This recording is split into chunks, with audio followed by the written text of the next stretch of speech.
안녕하세요. 털보의사입니다. 오늘은 척추질환에 관련된 얘기를 해보겠습니다. 척추질환과 관련된 잘못된 인식을 바로잡고 보다 정확한 정보를 바탕으로 올바른 관리 방법을 알려드리도록 하겠습니다. 많은 분들이 척추 건강에 대해서 오해하는 부분이 많아서 치료를 망설이거나 불필요한 걱정을 하게 됩니다. 이런 오해를 해소하고 척추 질환을 제대로 이해하는 것이 매우 중요합니다. 첫 번째, 척추 질환의 원인은 단순히 하나로 설명하기 어렵습니다.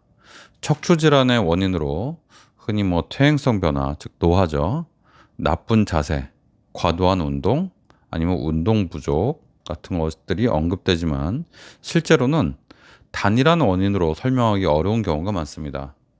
같은 영상 검사 결과를 가진 사람, 즉 MRI에서 똑같이 디스크가 튀어나온 사람이라도 어떤 사람은 심한 통증을 겪고 어떤 사람은 전혀 불편함이 없을 수도 있습니다.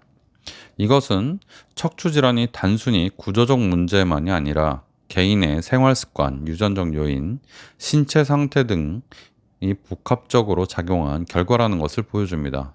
따라서 척추 질환의 원인을 지나치게 단순화해서 설명하는 것은 적절하지 않으며 개별적인 상황을 고려한 접근이 필요합니다. 두 번째, 척추 질환을 자꾸 예방하려고 하고 여러분들도 예방하고 싶죠. 그러나 척추 질환은 완벽하게 예방할 수 있는 질환이 아닙니다. 척추 질환을 예방하는 방법으로 올바른 자세 유지, 규칙적인 운동, 체중 조절 등이 자주 언급됩니다. 하지만 이러한 방법이 도움이 될 수는 있어도 척추 질환을 완벽히 예방할 수 있다고 말하기는 어렵습니다. 좀 더 고쳐 말하면 대부분의 척추 질환을 완벽히가 아니라 대부분의 척추 질환을 예방할 수 있다고 말하기도 어렵습니다. 아니면 척추 질환을 상당히 예방한다고 하기도 어렵습니다. 척추 질환을 약간 예방한다. 그 정도라고 하는 것이 적당합니다. 척추 건강은요, 생활 습관뿐만 아니라 유전적 요인, 나이, 직업적 특성 등 다양한 요소에 의해서 영향을 받습니다. 따라서 척추 질환을 피하려고 지나치게 강박적으로 생활하기보다는 척추 질환을 위해서만 생활하기보다는 정말 난 디스크에 인생을 걸었어. 이렇게 하지 마시고요. 현실적인 범위에서 여러분들의 생활을 해치지 않는 범위에서 척추 건강을 유지하는 것이 중요합니다. 그리고 증상이 발생하면 병이 악화되면 조기에 진단을 받고 적절한 치료를 받는 것이 최선의 방법입니다. 세 번째, 목과 허리 통증의 원인은 단순한 근육 문제가 아닐 가능성이 높습니다.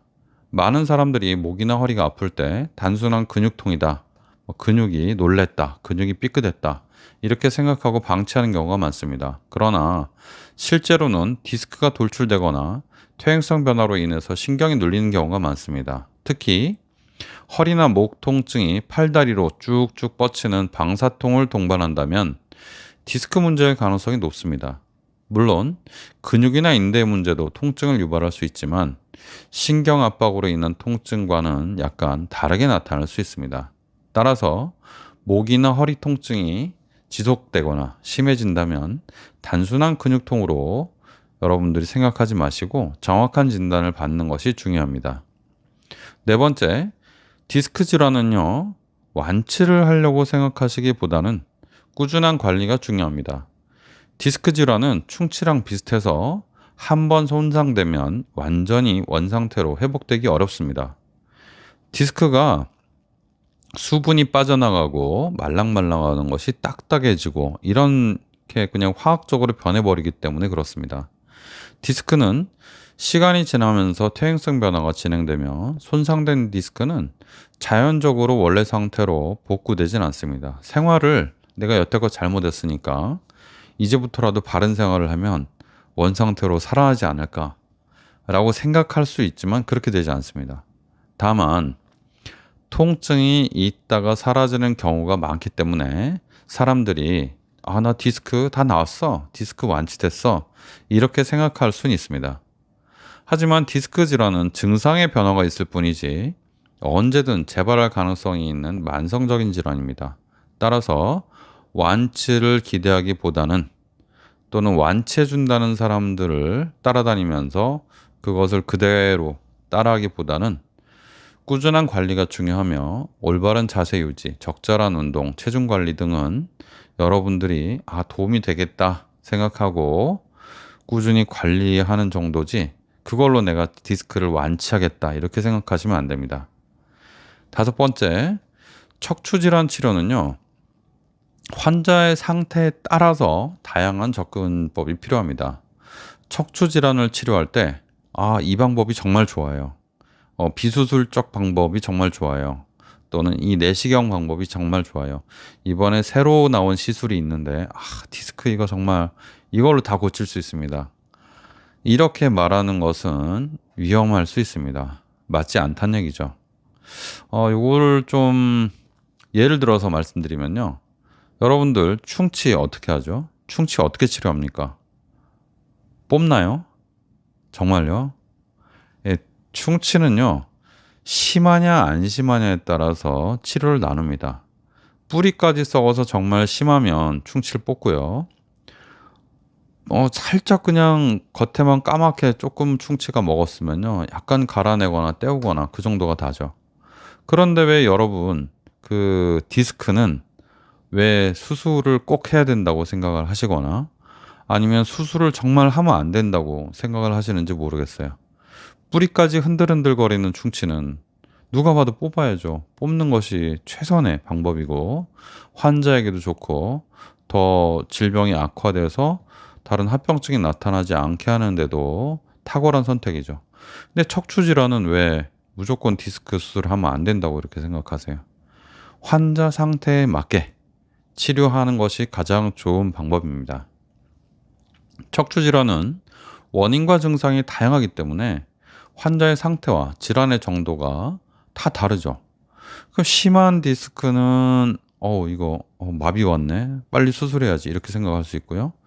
좀 많이 아파 보이는데 디스크가 별로 안 심해요. 위험하지 않아요. 그러면 환자분 이거 많이 아픈데 위험하지 않으니까 좀 일반적인 그런 통증 치료, 비수술 치료하고 봅시다. 이렇게 얘기할 수 있죠.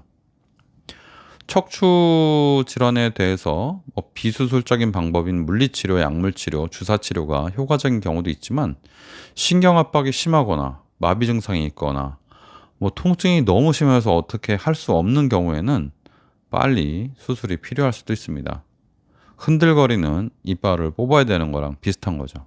따라서 특정 치료법만을 맹신하지 말고 자신의 상태에 맞는 치료 방법을 전문가와 상의해서 결정하는 것이 당연히 척추질환뿐만 아니라 다른 질환에도 진리입니다. 이게 당연한 거, 너무나 당연한 거예요.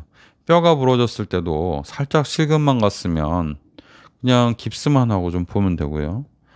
많이 부러져서 어긋나 있으면 맞춰보고 맞춰서 또 잘 맞아 있으면 그냥 또 깁스만 하고 맞췄는데 자꾸 어긋나려고 그러면 열어서 수술해야 될 수도 있죠. 뼈가 부러졌을 때도요. 척추도 그 경중에 따라서 다 다릅니다.